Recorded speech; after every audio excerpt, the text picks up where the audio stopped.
And welcome back to Primetime News. Special welcome to folks on OneSpotMedia.com. Up first this evening, the Urban Development Corporation says it's in the process of finalizing a series of building upgrades aimed at tackling what has been described as toxic working conditions plaguing the Administrator General's department in downtown Kingston.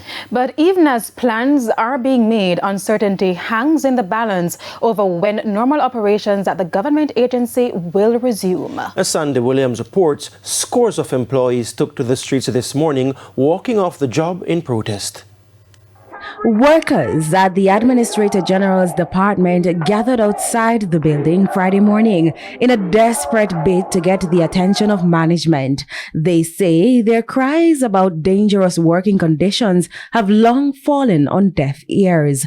At the heart of the issue, mold, and not just a patch here or there, but what employees say is a toxic situation that has been growing steadily worse over nearly a decade.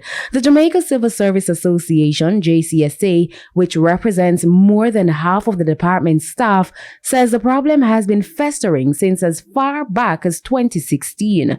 But according to President Tisha Clark Griffiths, things took a turn for the worse last year. She explains that since 2024, staff have been reporting significant health challenges linked to worsening air quality inside the building. So we have met with the management already, and we decided that we were going to meet with our members to see what the impact was. Having met with them, we recognize that we have to get them out of the building.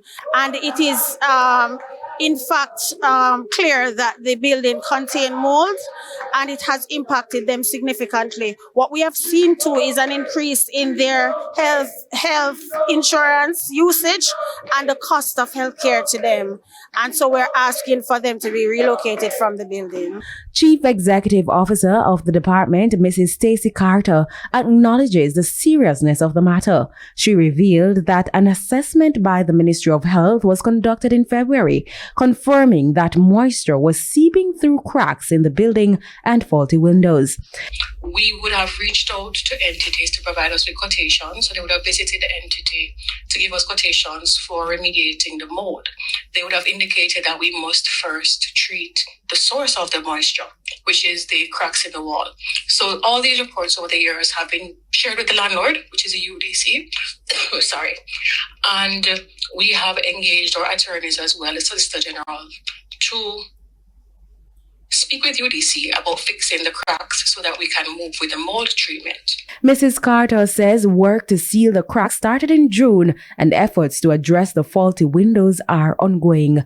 In a release from the landlord, the Urban Development Corporation UDC notes that it is currently finalizing a number of improvements to the building to further enhance the experience of AGD staff.